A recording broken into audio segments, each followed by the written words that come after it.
Ridiculous. Almost the middle of May, and we're in a snow squall. It should be like 60 degrees right now. My dog is loving it. What do you think about the snow, Emma?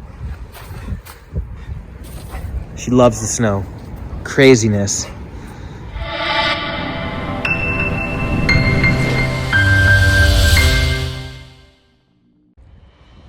Yes, it is snowing right now. Yes, it is almost the middle of May. No, I am not happy about it. Yes, this is crazy. It's like hardly 40 degrees right now. We've been having nice 60-degree weather. I don't know what is going on. But without any further ado, let's talk about today's video. We're going to be discussing 5 things that I do not like about my 2020 Polaris Scrambler XP1000S. That's right, guys. I said it. There is 5 things I do not like about this machine, and we're going to talk about those right now. Before we start, there's a couple things I want to talk about real quick. One, I just want to thank you all for the support on the channel. We are like well over 1,000 subscribers now, so thank you so much for that. The second thing real quick is we are going to have merch available soon. T-shirts, hats, coffee cups, little stuff like that. It does help support the channel greatly. And best of all, guys, a portion of all the sales is going to be donated to wildlife conservation. There's a few different charities we're going to be working with, and we'll be talking much more about that in some upcoming videos. The first thing on my list of things I do not like about this machine, guys, is right up front here. What do you notice? There is no winch, and I think that's a little bit ridiculous. This machine has a dry weight of over 800 pounds, okay? If you are out on the trails alone and you get stuck, how are you expected to get this thing out without a winch? I mean, I don't think it's really that possible. Even the strongest people out there would probably struggle a bit. Seriously though, over 800 pounds dry weight. Think about it, up to the fenders in mud. Who's picking this thing out of there? You know, without a winch. No one's gonna be just picking this up.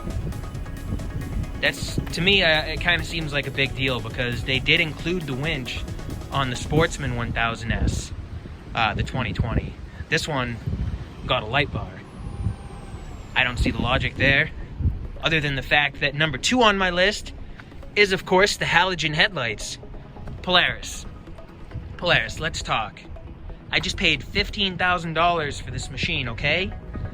And you're gonna stick me with the halogen headlights? They're not bright. They don't really work. They don't do any justice at night. If it wasn't for that Pro Armor light bar, I'd be running into trees. Seriously. Those lights don't do a thing at night. Low beam, high beam, I don't care. They either need some way better bulbs, or you could have just gave us the LED headlights, because I've been told those are much brighter.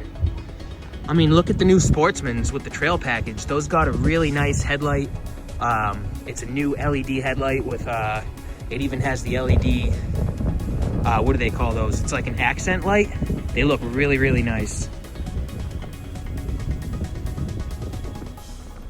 Working our way to the back here. Yep, it's the storage box, if you can even call it that. You know those tiny little fun-size water bottles that maybe a kid drinks, but if you're an adult, you need about 50 of them to quench your thirst? You could fit one of those in there, and a bag of peanuts. That's about it. So I hope you're not riding for too long, because you're not taking much with you. Like I said in my original video, guys, cell phone, wallet, and keys. That's about all you're gonna fit in there. Seriously, I cannot fit a 16-ounce Poland Springs water bottle in that box. The good news though, however, is they do sell a storage box for this back rack here. It's pretty decent in size. So if anybody rides all day, like when we go up north, we do 100 miles a day, I'm gonna definitely have to get that box. That way I can bring a lunch, some drinks, anything else I might need on the trails. But yeah, unless you're riding with a backpack, I don't know. There's really not a lot of storage on this machine at all. Which brings me to my next problem here. Guys, look at that. I washed this thing after my last ride. This thing went through the wash. There's a video of me power washing it. The problem is there's no cutouts in these footwells. No cutouts. There's one little one there. Like very little. Maybe there's another little one back here. There's no way to drain them out. I mean, you stick a hose in there and it's squirting mud and sand everywhere. It doesn't drain out. You gotta get it all over this big ridge here. It's not practical in the least bit. I'm gonna be taking a Dremel and cutting much larger openings. It has to happen. I mean, you can't even get a grip with your foot peg, if that's what you even want to call it there, because of all the stuff that gets caked up. I'm gonna show you from the underside too real quick, just how little the openings actually are. So I don't know what you can actually see. There's a little opening there.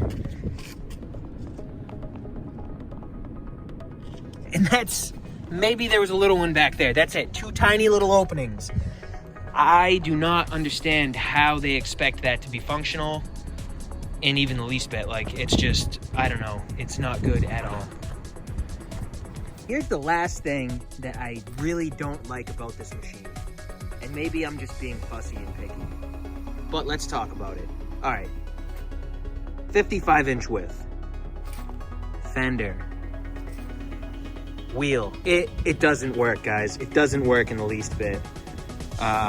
If you're gonna be riding any type of wet terrain, mud, anything like that, you're gonna get covered. I'm just gonna let you know, you're gonna get covered in mud, covered in water, you're gonna be soaked. Those fenders look real nice.